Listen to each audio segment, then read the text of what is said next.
नमस्कार मित्रांनो, तुमचं सर्वांचं स्वागत आहे आपल्या लाडक्या यूट्यूब चॅनलवर लिव्ह युअर ड्रीम. तर मागे पाहू शकता गायत्रीला आपण आज बाहेर सोडलंय आणि तिची मस्ती बघा, रग बघा, काही ना काहीतरी करते ती. इकडे तिकडे भटकते, नुसती फिरते इकडे तिकडे.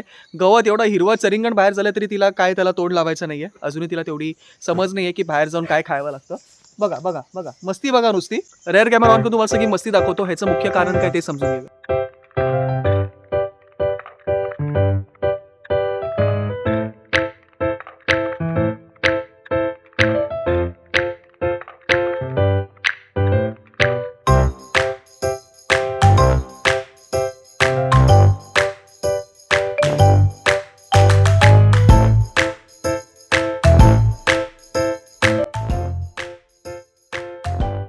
ती नुसती इकडे तिकडे बागडते. ए ए ए बाई, व्ह्युअर्सना लागेल धक्का. बरं, तर इकडे तिकडे ती जाते सगळीकडे आणि थोडंसं चरिंगण आपण तिला हळूहळू करायला शिकवत आहोत. कारण का आजपर्यंत बाबा काय करतायत, तर चार जी बाहेर वाढली आहे ती तिला चांगली चार जी आहे ती काढून आतमध्ये देतात. ती बघा, ही समोर देखील आपण कापलेल्या चारपैकी थोडंसं ठेवलं जेणेकरून तिला ती सवय कापलेली चार खायची. पण आज नाही, तिला तो आनंद व्यक्त करायचा आहे आणि तो तिला व्यक्त करू देत. पाऊस आज नाही आहे, त्यामुळे थोडं संध्याकाळचं तिला आपण बाहेर सोडलेलं आहे. दुसरं मुख्य कारण असं आहे की तिचे आई बाबा, काका आणि मावशी हे चौघंजणं देखील बाहेर गेले चरिंगण करायला. मग आता तिला एकटीला राहून एवढे 4 ते 5 महिने बोर झालं. मग आता ती थोडीशी समजूतदार झाली आहे आणि तिला आपण बाहेर सोडलं.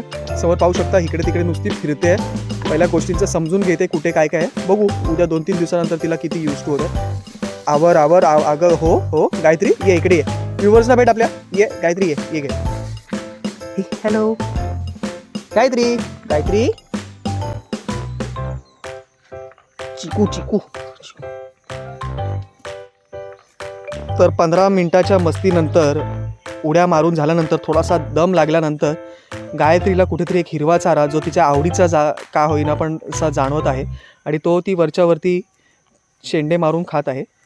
तर व्हिडिओला आज आपण इथेच थांबवणार. लवकरच भेटू नेक्स्ट व्हिडिओ घेऊन, ज्यामध्ये गायत्री ह्या व्यतिरिक्त आपली इतर जे मंडळी आहेत, आपलं जे शेणखत, गांडूळ खत ह्या बनवण्यासाठी मुख्य जे आर्मी आहे ती म्हणजे हिची आई, बाबा, काका आणि मावशी, रमा, रत्ना, रुस्तम, चार्ली, ही जी चौघंजण आहेत आणि गायत्री. आता समवॉट गायत्रीचं पण शेण आपल्याला मिळू लागलं आहे. त्या शेणापासून आपण खत कसं बनवतो ह्या सगळ्या गोष्टी जशाच जमतील त्याच्या आपण शूट करून तुमच्यापर्यंत दाखवायचा प्रयत्न करू. त्या व्यतिरिक्त जाता जाता गायत्रीची ही मजा मस्ती तुम्हाला कशी वाटली कमेंट बॉक्समध्ये मला नक्की सांगा. थँक्यू.